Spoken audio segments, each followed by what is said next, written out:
Hello, friends, and welcome to Home is Where the Body Is.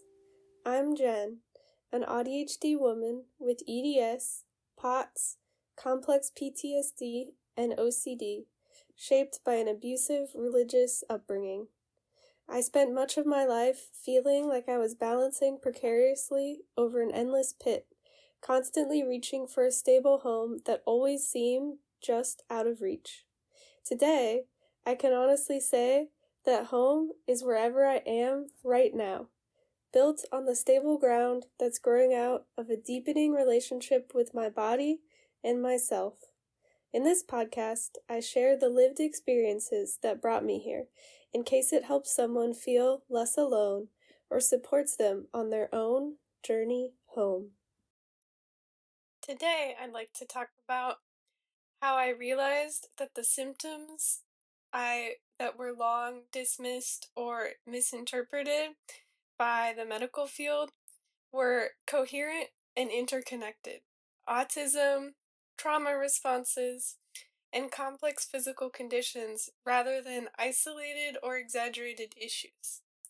So this was the moment of recognizing that the problem was not being a, quote, difficult case, but systemic minimization.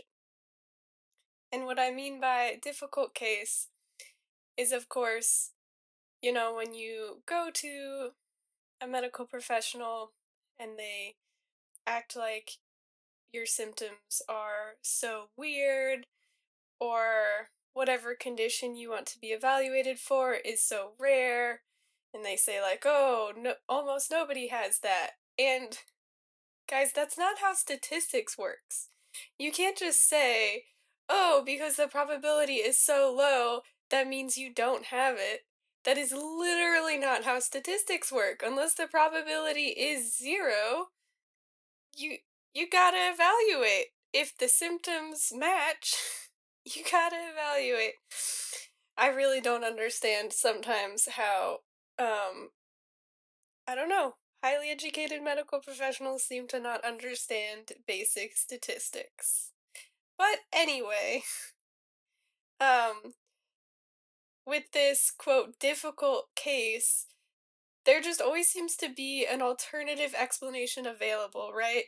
One that is smaller, more convenient, less structurally disruptive, one that allows the physician to send you out of their office, excuse me, send you out of their office with, I don't know, a painkiller or some a, a referral to physical therapy or just something like it. I mean, not hating on painkillers or physical therapy, but just something that's easy, that gets you out of their office, that doesn't require them to like figure out what tests they should run and blah blah blah. And of course, not all medical professionals are like that, right? I have certainly encountered my share that are like that. And I've certainly encountered my share that do start delving into the tests and be like, okay, how can we figure this out? But I do think that there is a sort of structural, systemic issue where certain marginalized groups are kind of, with certain health conditions, are kind of labeled as difficult. Instead of looking at the overarching pattern of like, why do so many autistic women have hypermobility issues?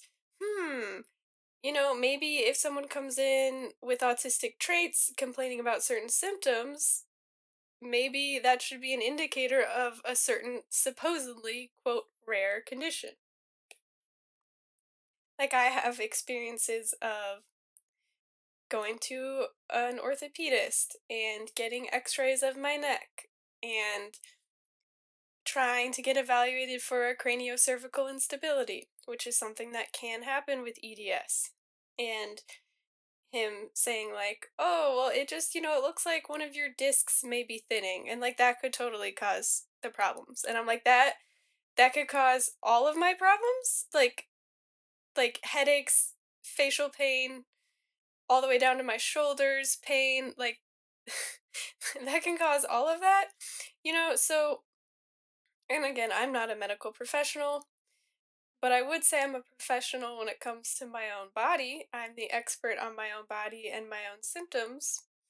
And I have done a fair amount of research, and I just bring that up as an example of like the evaluation and treatment of craniocervical instability is a lot more in depth as far as I understand. And saying, "Oh, it's just a thinning disc," is just a much simpler take her money, get her out of the office type of solution. In my opinion, that doesn't really, address my symptoms specifically. Just because something could explain symptoms, I don't think should be the reason to say that, "Oh, that's definitely the answer." Right? I feel like that's not how medical diagnosis should work. I think there should be a little bit more investigation into not could this describe the symptoms or could this cause the symptoms, but is this the most likely thing to cause these symptoms? So, I also have experience in the mental health side of the medical field. Also, not good experiences there, at least not until I found therapists who share my neurotype. But I do also have a problem with the way that things like SSRIs and CBT, cognitive behavioral therapy, are just kind of blanket prescribed as the default solution to everything. And if those don't work for you, it's more seen as like you are the problem or you just haven't tried the right one yet. Instead of like, maybe these modalities don't work for whatever this person is struggling with. And like for me, I was diagnosed young with young. I say young, I mean like 21 with depression, clinical depression, and generalized anxiety disorder. And of course, now I know that was, autistic burnout and OCD, CPTSD, which are for better, more descriptive diagnoses than just like a general anxiety and depression, which doesn't really tell me anything. And I'm sure there are people out there who genuinely just have depression and anxiety. But like for me, that was not a helpful diagnosis. Also, it felt to me like my body's protest against all the things that had happened to me and were happening to me had been reframed as a chemical flaw. Like, oh, it's not that you're being systemically discriminated against. It's not that you had an abusive upbringing. It's just the chemicals in your brain aren't right. And I don't know. Maybe there legitimately are cases where people are born with just weird chemicals in their brain. But I personally, again, not as a mental health professional, not as a medical doctor, I personally don't believe that that's true. I believe that the chemical imbalances come from people living in stressful, impossible situations, from being in abusive environments and such. So rather than just throwing SSRIs at people until their brain chemistry improves, what if we give them SSRIs if it's helpful to them, if that actually works for them, but also examine their situation, you know? Anyway, I just think there's an over reliance on things like SSRIs and cognitive behavioral therapy, CBT anecdotally being known as something that often feels very invalidating for autistic people. So that's my personal experience with that. The body keeps the score, but medicine often refuses to read it, in my opinion. And I take that phrase from The Body Keeps the Score by Bessel van der Kolk, which I do recommend. Talks about like the physiological response to trauma that persists for, I mean, could be the rest of your life if you don't address it.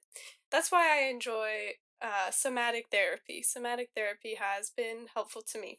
But anyway, don't want to get sidetracked. Speaking about my personal experience, autistic women with EDS seem to exist at an intersection that medicine struggles to conceptualize. The possibility that a person's suffering is coherent, structural, and cumulative is rarely entertained. But there is a pattern here that goes beyond individual oversight, in my opinion. Like I was talking about, I think it's more than just one doctor overlooking patterns and cumulative suffering and symptoms.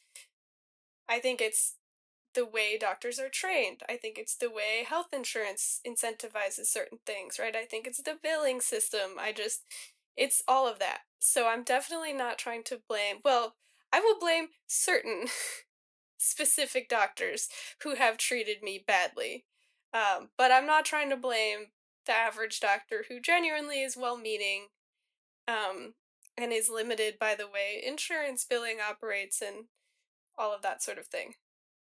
Though I do still think there's a lot, even just in terms of offering validation, you know, and being a safe environment for a patient.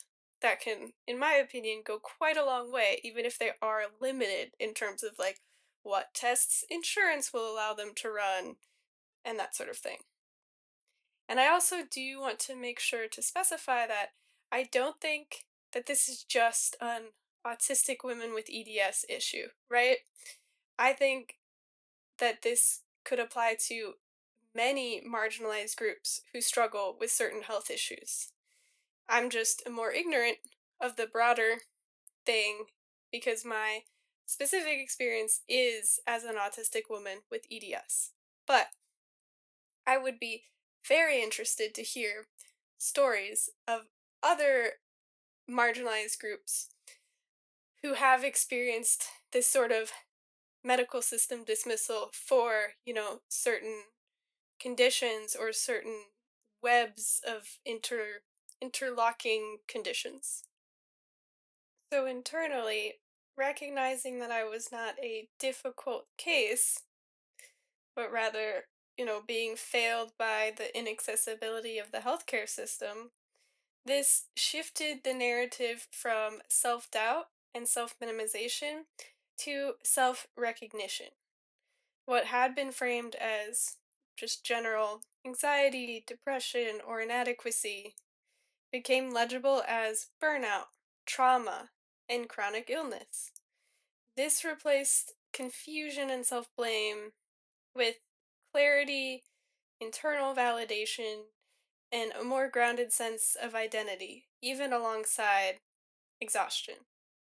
Because I recognized that just because I was being seen by a medical professional did not mean that healthcare was accessible to me. If something is supposedly accessible and you aren't getting what you need out of it, it becomes a personal failure.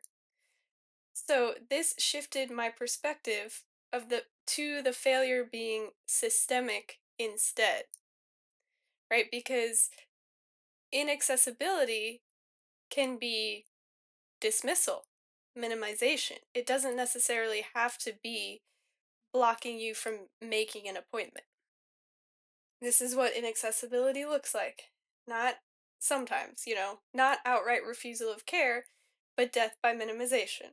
Although I'm sure in some cases there is an outright refusal of care, but just wanted to, um, bring light to the fact that it's not always just an outright refusal of care. And I also, of course, want to make sure to specify that just because I started internally validating myself didn't mean that doctors and medical professionals were suddenly externally validating me. It's just because this internal shift happened doesn't mean that the external fight stopped. Although I will say that having this more grounded, self assurance in my own experience, in my body, in my own experience of what pain doesn't feel right, And when a new symptom pops up and I know that that just doesn't feel right in my body, like having that assurance has allowed me to um I don't know, fire the bad doctors sooner, I guess you would say, because they do work for you. And I know that the health system is just a clusterfuck of nonsense and hoops to jump through to get doctors, especially if you have like a health plan from an employer that restricts which doctors you can go to. I absolutely want to acknowledge that. I have been on Medicaid. I always forget the difference between Medicaid and Medicare, but I've been on the poor people one, which I think is Medicaid, when I've been like unemployed in the past. So I have definitely had experience with like there just isn't a choice of doctors. They're just, there's such little stuff that insurance will cover. You can't afford to pay for it out of pocket.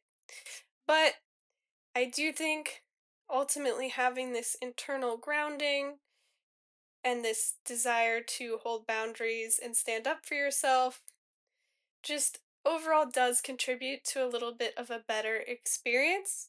I mean, the doctor may still be a mansplaining, invalidating piece of shit, but I don't know. I guess you can at least sit there and refuse to take his bullshit. You may have to be of course, you will be forced to pay the copay and get nothing from it. I have definitely experienced that. But at least you can walk away saying, wow, he's a piece of shit, rather than saying, wow, what the fuck is wrong with me? You know? At least that's my experience. And it also makes it easier to be like, well, if there is another doctor I can go to, I can get a second opinion. I don't necessarily have to listen to this guy's proposed course of treatment if I think it's bullshit. If I don't think it's going to actually help me.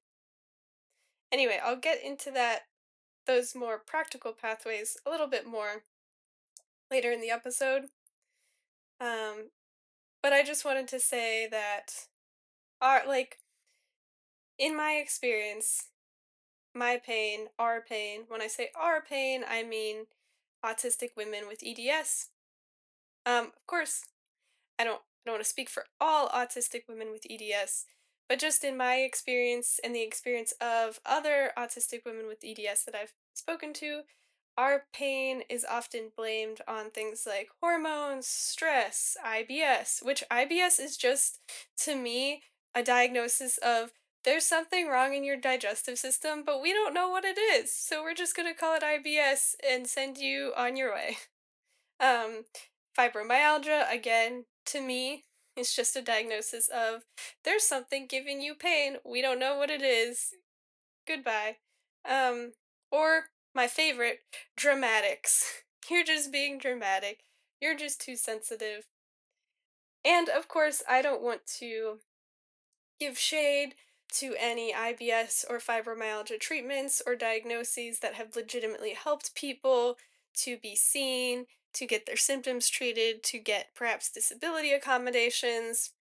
I just think that often those types of blanket diagnoses of exclusion can, in some cases, be used again to just get someone out of the physician's office rather than actually being used as an attempt to get the person the treatment and the care that they need.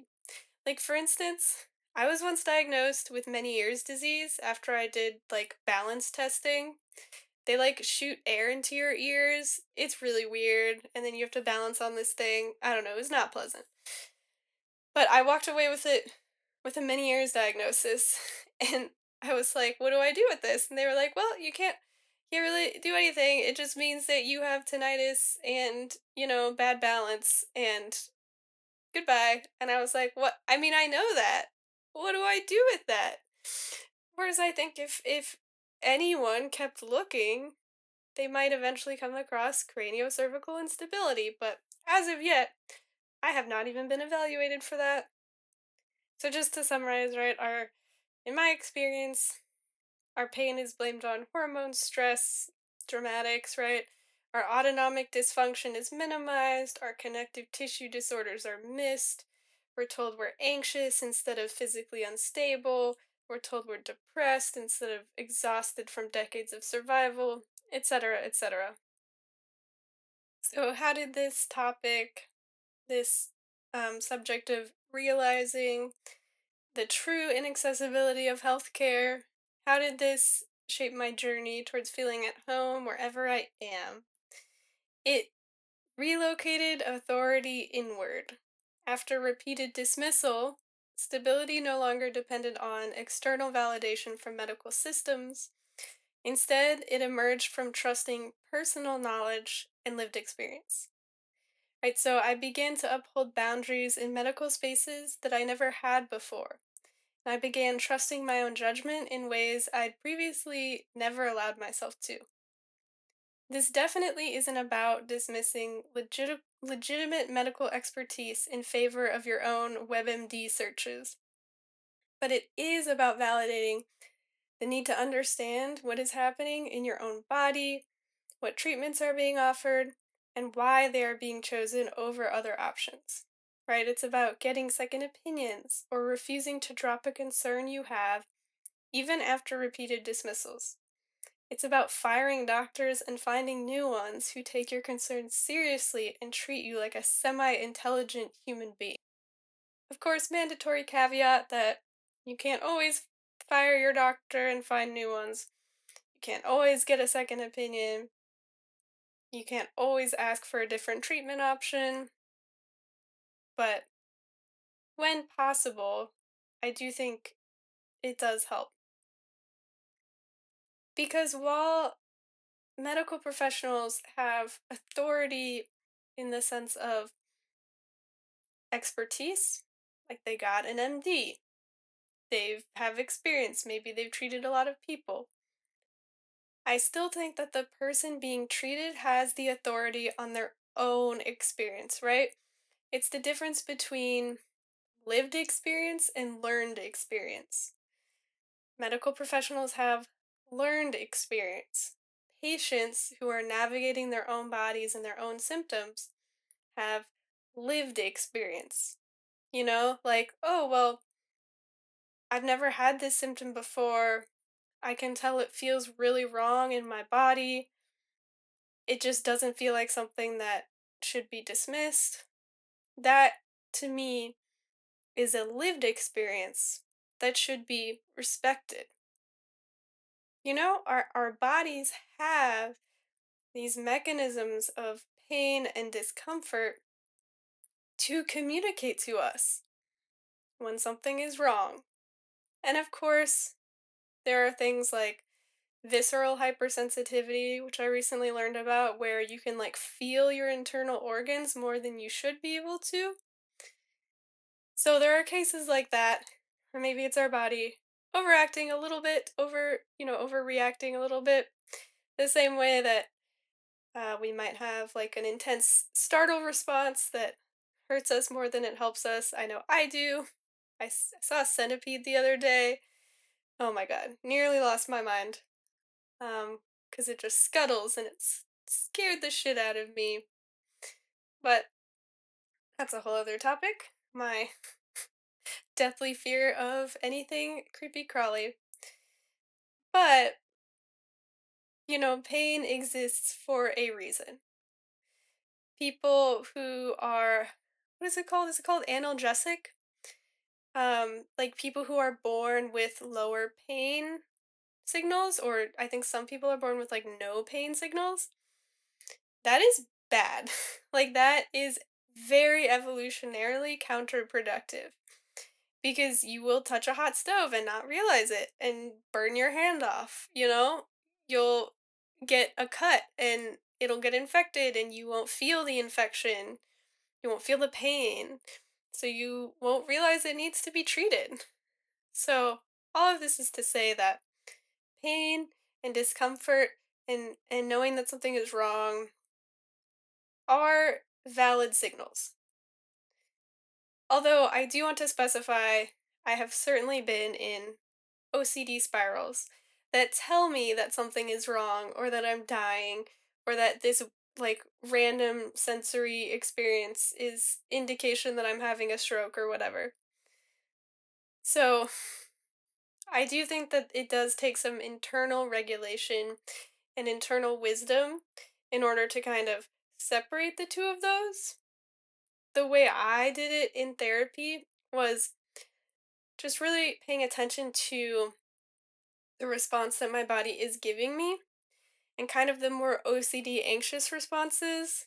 This is how I imagine it, but they felt more like staticky, like a staticky TV. Like it's like a okay, I think of this in music terms. I don't know, I guess because I did music when I was young, but it's like a note, but it's like a staticky note. So it's like a note of alarm. It's like "Brrr," like pay attention, but it's like really staticky. And then the clear note of alarm obviously is more clear. And so that feels in my body more like a just a clear tone without that like staticky anxiety thing layered onto it. And that is more the like, oh, there's definitely something wrong. Anyway, hopefully that imitation of a siren wasn't uh sensorily overwhelming. Maybe I'll turn down the volume to make sure it's not too loud in the recording. But to get back on track, um I do think that some of my health anxiety came from just being dismissed by the medical system so much, you know, just being treated like I was imagining things, or like, I think the most significant one for me was so many experiences of doctors saying, oh, everything looks fine, nothing's wrong, you're whatever, you're on your period, whatever. Oh, you're not on your period? You're PMSing. It's something. Anyway, and then researching it myself and finding the answer. That's how I came across that I'm autistic, that I have EDS, that I have POTS, craniocervical instability, etc. So I do think that the medical field is partially to blame for these types of OCD spirals and health anxiety, and then they don't treat it. So it's a whole clusterfuck. Just in summary, for anyone out there who has been treated as difficult by the medical system, I just want the takeaway to be that in all likelihood, you are not difficult. In all likelihood, you are being failed by the medical system. The medical system is inaccessible to you, maybe in ways that you don't even realize because it's been blamed on you as a personal failure. So I hope if you take away anything from this episode, that is your takeaway. And to continue forward, trusting medical expertise, but also your own internal lived experience. As we come to the end of this episode, I want to thank you for spending this time with me. If anything in this episode resonated with you and you'd like to share a thought, reflection, or bit of feedback, you're very welcome to email me. And if this podcast feels supportive or meaningful to you, I'd appreciate it if you left an honest review or shared it with someone who might also find it helpful. That's how this work finds the people that it's meant for. You've been listening to Home is Where the Body Is. I'm Jen, and I wish you a safe journey home.